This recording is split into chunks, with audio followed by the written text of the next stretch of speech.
discussing very important chapter from blood, that is RH factor. So usually it can be asked as a full question. Okay, what is RH incompatibility?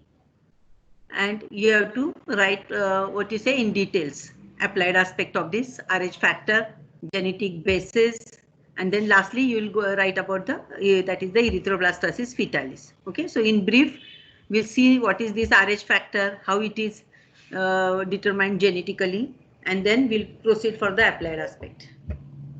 So this RH factor,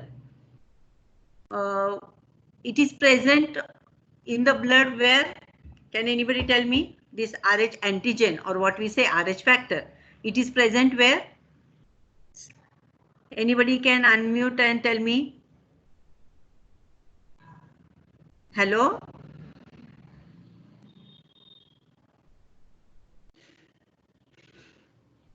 Yes, students, where it is present, this RH antigen? RBCs.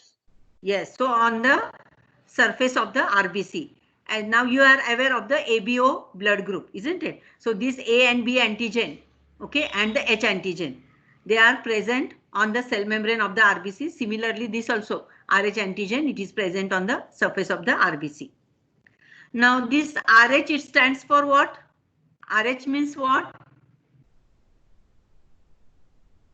Anybody? Rhesus, it is, this word is coming from the rhesus monkey, in which this factor was found for the first time. Okay, so historically, what is the evidence? If you see this RH, it owes its name to the rhesus monkey, in whom Landsteiner and Wiener, they discovered this RH factor in 1940. Okay, do you know when the ABO blood groups were found? When they were discovered? What was the year?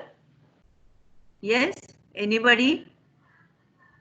ABO blood group, when it was discovered?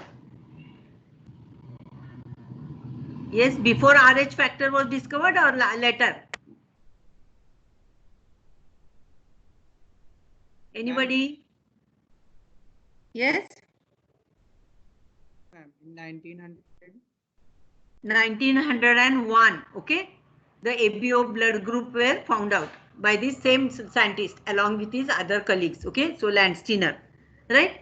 And in 1930 he got Nobel Prize for that, right? And a little later this RH factor was discovered by him. In the, first of all, he discovered it in the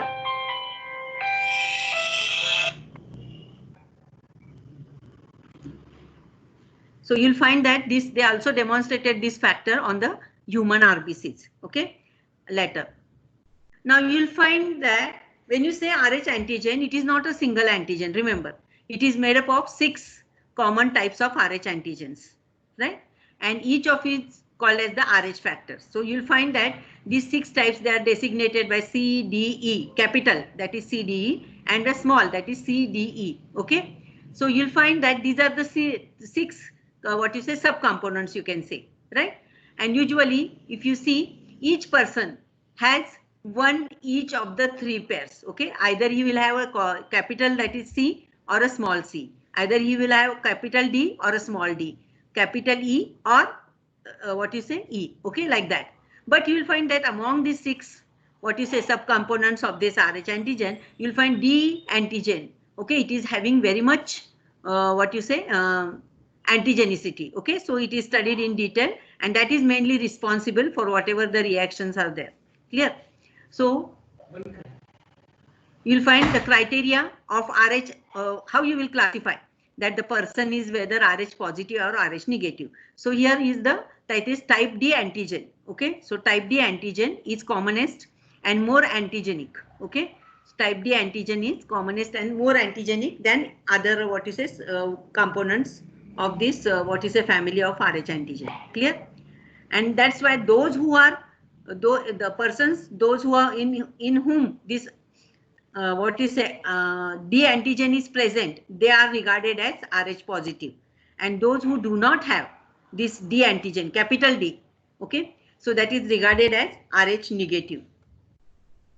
So in an average, if you find there are about 85% of the people, they are said to be Rh positive, and 15% they are said to be Rh negative. Okay. Now, if you see the inheritance of Rh antigen, so the Rh gene locus, it is on chromosome number 1, right? And it is inherited both from the mother and father. And this Rh antigen inherited as the dominant gene, that is D.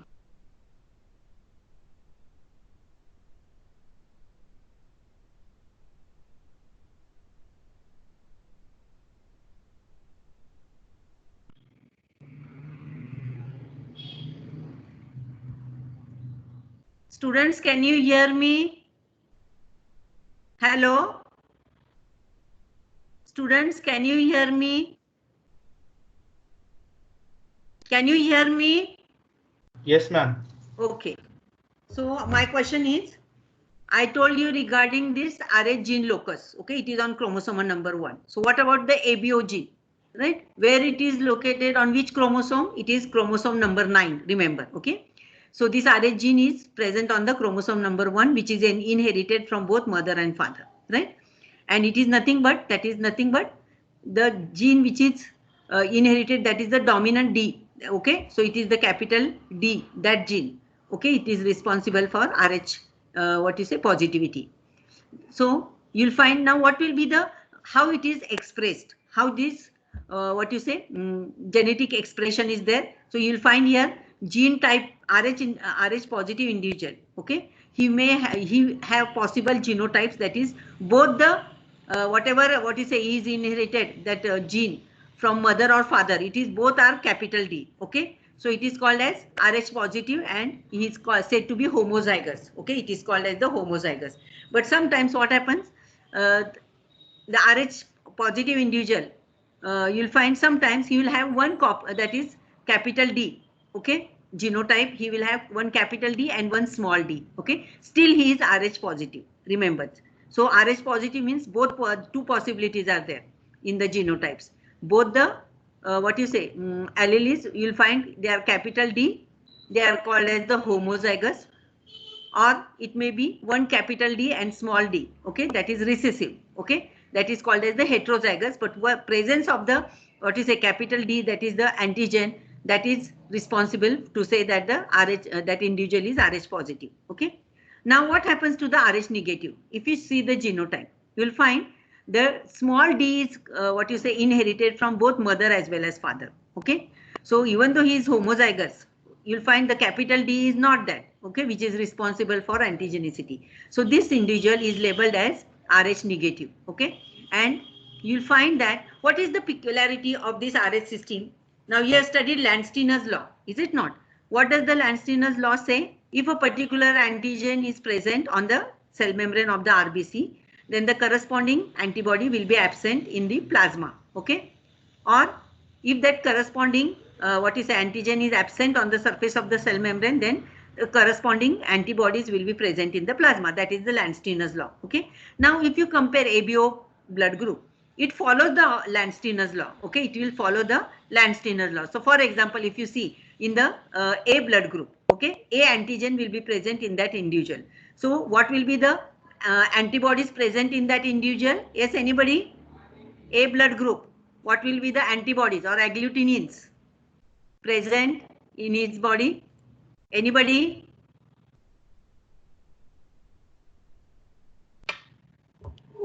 Yes. Some of you, please unmute this and please speak out. Hello, can you hear me? Can you see the slides? Yes, ma'am. So please answer. No, is it so difficult? A blood group individual means A antigen or A agglutinogen is present. So which antibodies will be present in his plasma? Agglutinins A, whether they will be present, or agglutinins B will be present? B. Yes, B, correct. Okay. So if the same agglutinin is present, there will be agglutination, isn't it? So that should not be there. So you'll find other agglutinin is present usually. So in A blood group, agglutinin B will be present. In B blood group, agglutinin A will be present, like that. Okay. So here you'll find that those individuals which are Rh positive, okay, so that antigen is present, clear? So if you will see that in their plasma, there will be no Rh antibody, okay? So the first part of the Landsteiner's law is followed by the Rh system. But what about the second part?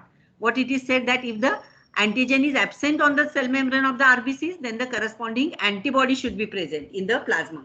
But this part now, second part of the Landsteiner's law is not followed by Rh system, because if you see Rh negative individual, no antigen, but corresponding antibody is also absent. This is very much different thing than that of the ABO, remember, okay? So in the second part, no antigen, no antibody, okay? So this part is not following the Landsteiner's law, okay? So that's why we say that Rh system, usually the second part of the Landsteiner's law is not followed by the Rh system, okay? So you'll find there is no antibody, Rh antibody in the Rh negative individual. Even though antigen is not there, still then Rh antibody is also absent, okay?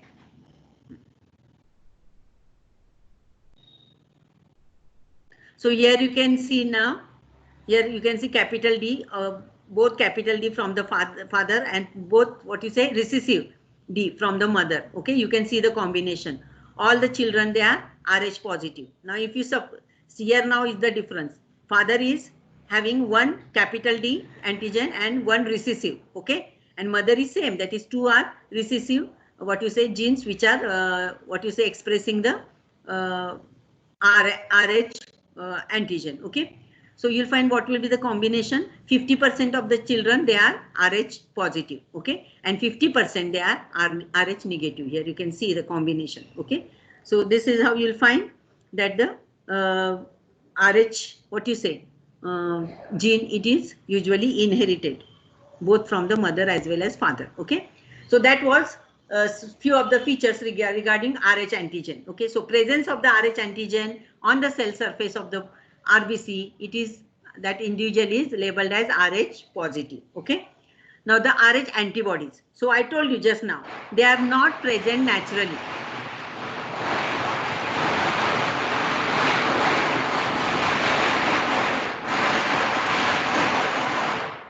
They are not present naturally in the blood, okay? Now if you compare Rh antibodies with the, what you say, ABO, that is antibodies, alpha and beta agglutinins, you will find that these are naturally present, okay? So via food or other substances which comes in contact with the body, you'll find that, or in when we ingest certain food, they are of this what you say, what about the ABO antigens? So that they are similar to that, okay? And when we ingest them, depending on our what you say, all the tissues, whether which they have which antigen, depending on that the corresponding antibody is developed, okay? So you can say that the ABO antibodies, they are naturally occurring, or they are what you say, formed naturally, okay? But this is not the case in Rh antibody, okay? So it is not present naturally in the blood, they are formed, okay? When they are formed, only when that person, that is Rh negative individual, is exposed to Rh positive blood, then and then only that Rh negative individual will be sensitized to the Rh positive blood or to that antigen, and then there will be development of Rh antibodies, okay? So this is now the very important what you say point regarding the Rh antibodies. So they are not present naturally, but they are formed when the Rh negative individual is exposed to Rh positive blood, okay? So here you can see that you can give example. When a Rh negative mother conceives with Rh positive fetus, okay, right? So here now mother becomes sensitized during the first pregnancy or during the first delivery, and because of that the Rh antibodies are present in the mother, and this is going to affect the second child, okay?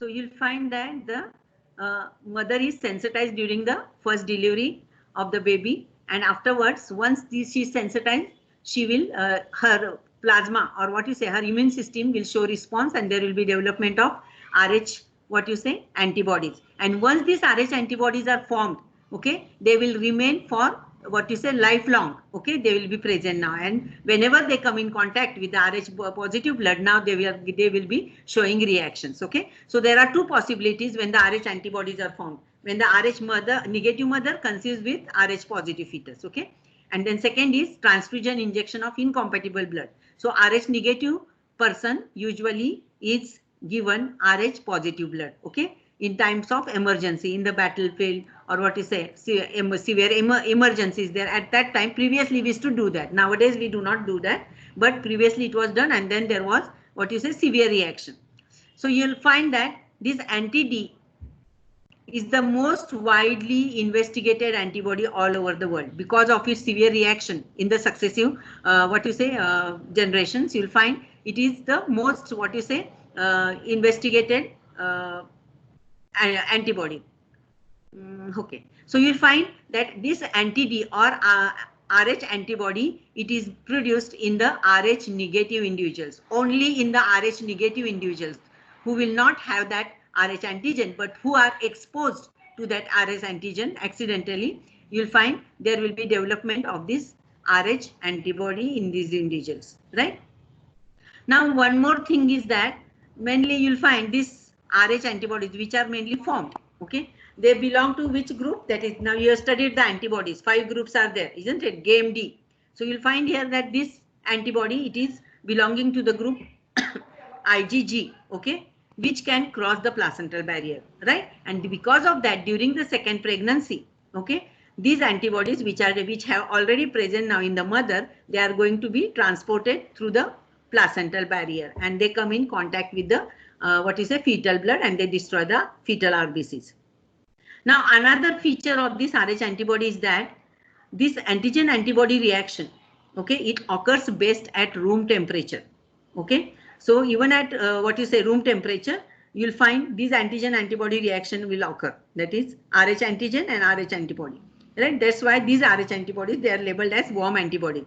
If you compare ABO antibodies, they are called as usually cold antibodies. Okay, because they will not show reaction at room temperature, but if you transfuse very cold blood to the individual, you'll find there may be reaction because of this alpha and beta agglutinins. Okay, so that's why they are labeled as cold antibodies, and Rh antibodies, they are labeled as warm antibodies.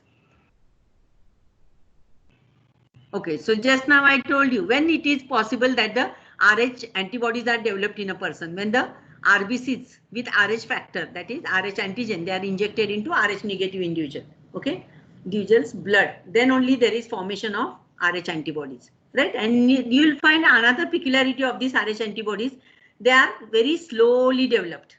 Okay, so even though during the first delivery, the RBCs of the fetus or the newborn baby, when it comes in contact with the blood of the mother, immediately there is no reaction. Okay, so you'll find that there will be a slow reaction, and we'll find that there is formation of the antibodies by that mother's immune system or that Rh negative individual in a short period, and then you'll find it will reach maximum concentration in 2 to 4 months. Okay, but once these Rh antibodies are formed, you'll find they will remain for lifetime. Okay, so when the Rh antibody starts developing, we say that the person is sensitized to the Rh antigen, right? And once they are formed, they will remain for lifetime. Now, this is one thing which we have seen. Another thing is that what about the characteristics of the transfusion reaction? So no effect is seen at the first exposure. So first time, if that individual Rh negative individual receives Rh positive blood, there will be no reaction to that antigen. Okay, but subsequent transfusion, next time if the same Rh positive blood is given to the Rh negative individual, now already the antibodies are there. Okay, and now that person will show severe transfusion reaction. Okay, there will be agglutination of the transfused RBCs because already the antibodies are present in the blood of the Rh negative individual, right? And this depending on the amount or depending on the intensity of the agglutination, you'll find the reaction will be immediate, and also it can be very severe, right? So when we say Rh antibody transfusion reaction, we say that it gives rise to delayed transfusion reaction. Okay, delayed transfusion reaction occurs because of Rh antibodies, and that is labeled as Rh incompatibility. Okay, that is labeled as Rh incompatibility. Okay, so this delayed transfusion reaction between Rh antigen and the Rh antibody, okay, which have been produced in the Rh negative individual, okay, when he previously is exposed to the Rh positive blood, right? So now this delayed reaction, it is labeled as the Rh incompatibility. Okay. Okay, now it is said that when the first time the Rh agglutinins which are formed, okay, every time remember, whenever the first time the antibodies are formed, they belong to which group? That is IgM type, right? IgM type. And that's why they say that as they are IgM type, they cannot cross the blood-brain barrier, okay, first time. But second exposure, okay, on second exposure to the same, what you say, Rh positive RBCs, now the antibodies which will be formed will be of IgG type, okay. Second time exposure, IgG type of antibodies, Rh antibodies will be formed. And what is the peculiarity? Now they can cross the placental barrier, right? But here, what is the criteria for the formation of the Rh agglutinins? The person should be previously exposed to antigen, okay. Previously, he should be exposed to that Rh antigen, or he is sensitized to the antigen. Then only the antibody formation takes place. Otherwise, it is not possible. Okay. Now, what you are going to write in the applied aspect, right? So, one is in the delayed type of reaction usually occurs whenever you are going to transfuse, that is Rh positive blood to the Rh negative. Okay. So, that is one possibility. And second possibility, usually when this Rh positive blood is going to come in contact with the Rh negative blood. So, it is during what you say, when the mother, Rh negative mother, okay, she conceives Rh positive baby, okay. So let us see now what is this underlying pathophysiology for this hemolytic disease of the newborn, or what we call as the erythroblastosis fetalis, okay. So it is the erythroblastosis fetalis. Sometimes, many times, short note is also asked for the viva. Also they ask you. It is the disease of the fetus, you can say, and the newborn child, right? It is the disease of the fetus and the newborn child. Here the father is Rh positive and the baby has inherited the Rh positive antigen from the father, while the mother is Rh negative. So what is here criteria? Rh negative mother conceives Rh positive baby, okay. Now during the, what you say, throughout the pregnancy, no problem is going to come, because the maternal and the fetal blood, they are separated from each other, okay, by the trophoblastic cells. But during the time of parturition, you'll find a small amount of fetal blood, it is going to leak, or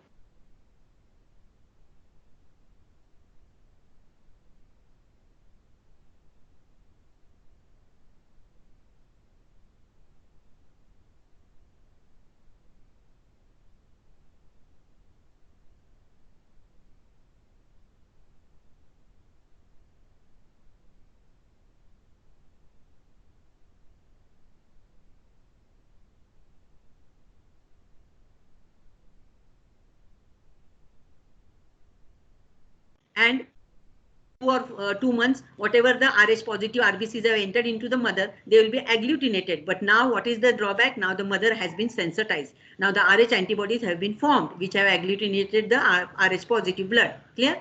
But all the Rh antibodies, they are not going to agglutinate, isn't it? So few will remain behind, and once they are formed, now they will remain there for lifelong time. Okay. Okay. Now second time. Okay. Now during the second pregnancy, right? If again same situation is there, that fetus is Rh positive, okay, and already now you know that the mother is Rh negative, right? Now at that time here, now the antibodies are already there in the mother, okay, which are repeatedly which will be formed. Now slowly their concentration is going to increase, okay. So here now already they are formed there. Now these are IgG type, right? So now they can easily cross the placental barrier and comes in contact with the blood of the fetus, okay. And now here forms there is formation, or that will result into reaction, okay. So here you can see the fetus is Rh positive and mother is Rh negative, okay. But here one thing you have to remember, when the mother is going to get contaminated with Rh positive RBCs, it is only possible at the time of delivery, okay. But sometimes it happens that there is sometimes, what you say, abortions are there. So in the history, you have to ask whether there was any abortion. So if there is history of abortion, even though that delivery is going to be first, we have to take care, because there is chances of developing this, what you say, hemolytic disease of the newborn. Okay, so many times there is retroplacental hemorrhage and there is loss of the fetus. Okay, hemorrhage is there, what you say, abortion is there. So at that time you have to be very particular, because now already maybe that the mother is already sensitized. This can happen. Okay, so you'll find usually it occurs at the time of delivery, right? So as soon as there is production of antibody in the mother, then the fetus is already out of the mother's body. Okay, already the fetus is delivered. So the first baby escapes from the what you see, from this reaction. But now whatever the antibodies are formed, they are lifelong now. You'll find it is going to affect the next issue if it is Rh positive again, right? And this incidence of this Rh incompatibility rises progressively with subsequent pregnancy. So more, what you say, chances, or more what you say, reaction will be there as there will be number of pregnancies. Okay, so this incidence is going to rise progressively in the subsequent pregnancies.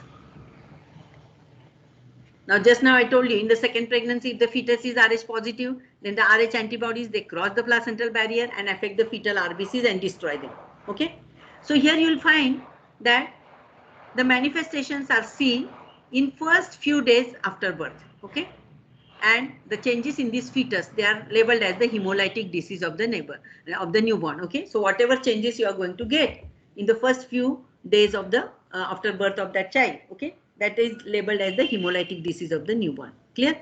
Now, what is the clinical picture? It depends on the severity. If the what you say, erythroblastosis fetalis is very much severe, you will find that already now the large amount of RBCs, fetal RBCs have been destroyed. Okay, and this gives rise to a condition which is called as hydrops fetalis, right?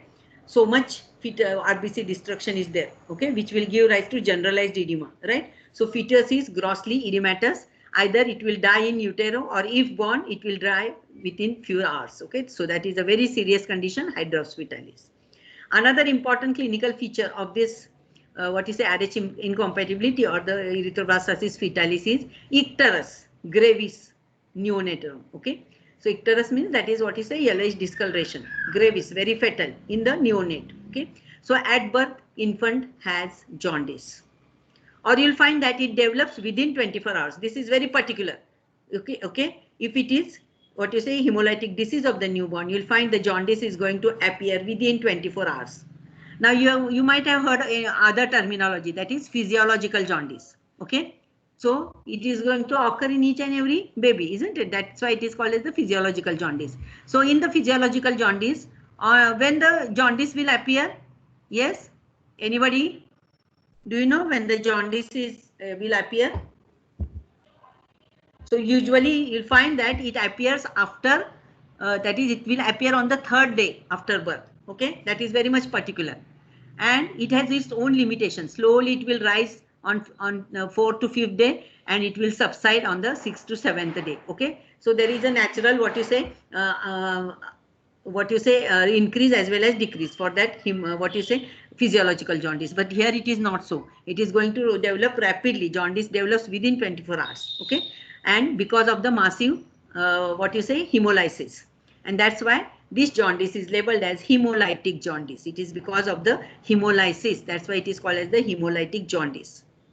So you'll find usually no anemia is present at birth, but it develops within few days. Okay, due to excessive destruction of the RBCs. Now you'll find anemia develops. Now for this, the fetal body tries to compensate to this what you say, anemia. How it will compensate? By increasing the number of immature RBCs in the circulation. Okay, so usually from the bone marrow you will get immature RBCs. They will try to come in the circulation. Okay, now when you have studied erythropoiesis, you know that there are so many stages, isn't it? And till what you say, retic, or just before that, it is nucleated. Afterwards you will find that is intermediate and the what you say, normoblast, and after that you will find there will be disappearance of the nucleus. Okay, so before that, whatever the stages of the RBCs, that is, these are what you say, all these RBCs, they are labeled as the immature RBCs. And how will identify that these are immature RBCs? Because these are nucleated RBCs, or they are called as the erythroblast. Okay, they are called as the erythroblast, or it is called as the nucleated RBCs. Clear? And that's why this disease is labeled as erythroblastosis. Erythroblasts are present. Okay, that's why it is called as erythroblastosis fetalis. Why it is called as hemolytic disease of the newborn? It is because of the massive hemolysis. You will find there is appearance of the jaundice.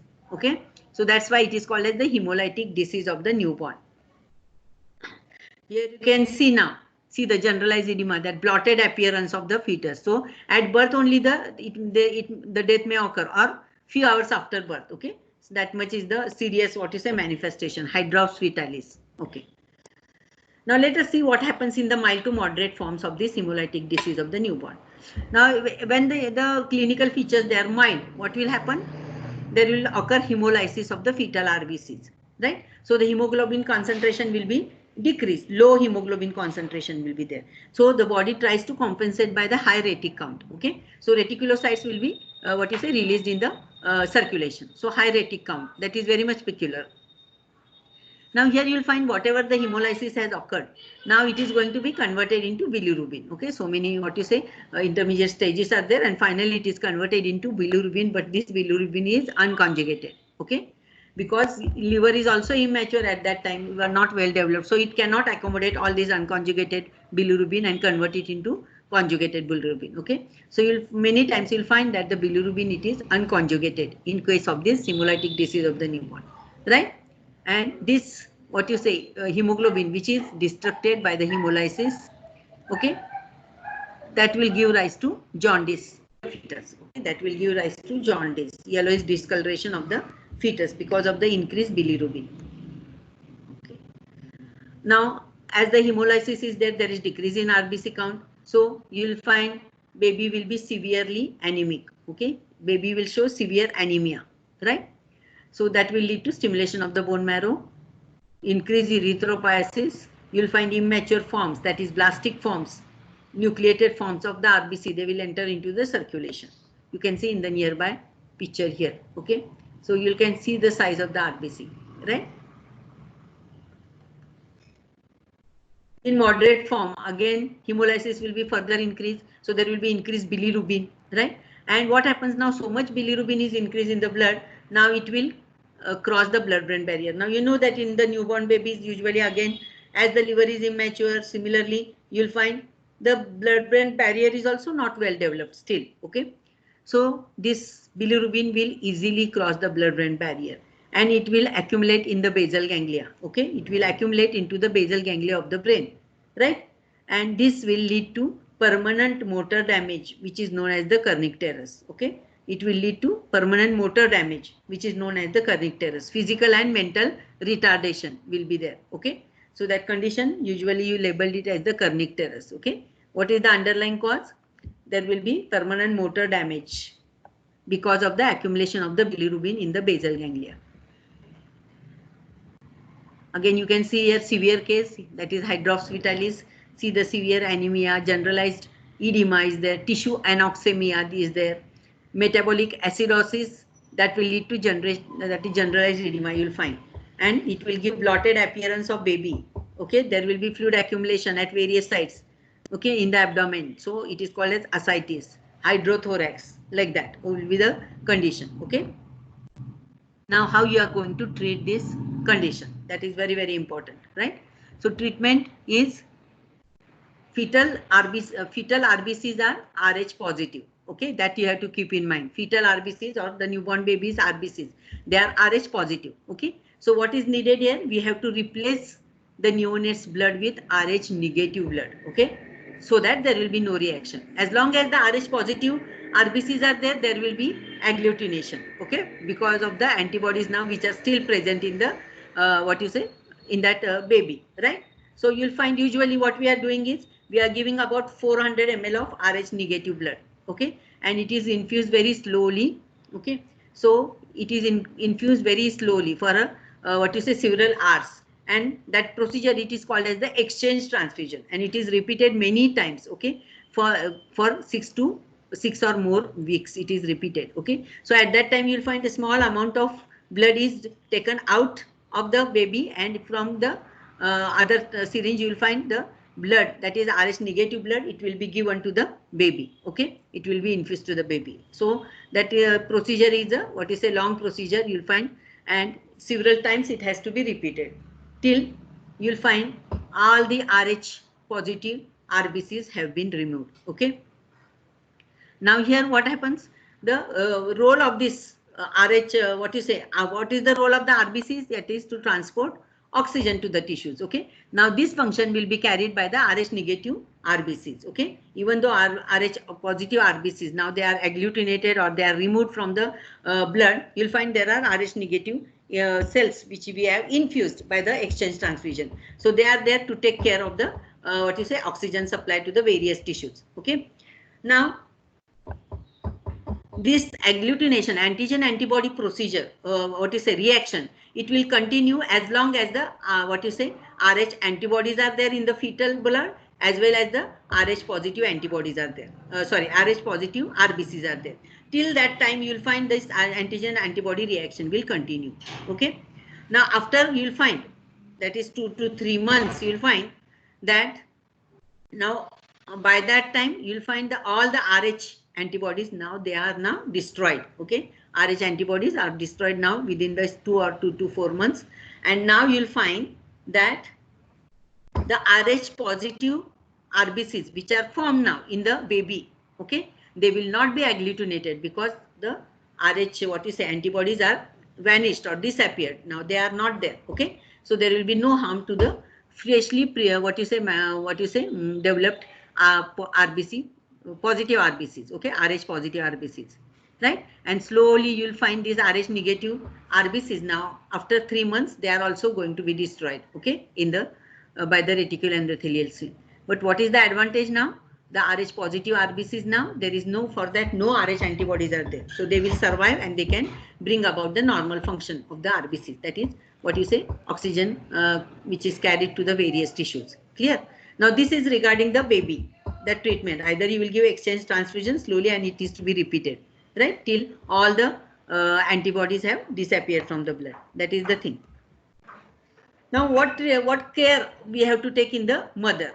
So you'll find that after first pregnancy, if it is found that the that the baby is Rh positive and mother is Rh negative at that time, okay, after delivery, if it is found that condition is like that, or also in cases of missed abortion. Now missed abortion, we don't know what is the cause of abortion, isn't it? But at that time the fetal blood and the maternal blood, there may be hemorrhage behind the placenta, placental hemorrhage, and the two bloods, they might have contaminated with each other. Okay, so here you have to remember that now already the mother might have been sensitized during the missed abortion, right? So here you will find that now in such cases, okay, after first delivery, or you can say in cases of the missed abortion, right, and if there is history of stillbirth, if the mother gives history of stillbirth previously, in all that situations we have to take care that we have to give anti-Rh antibodies to the mother.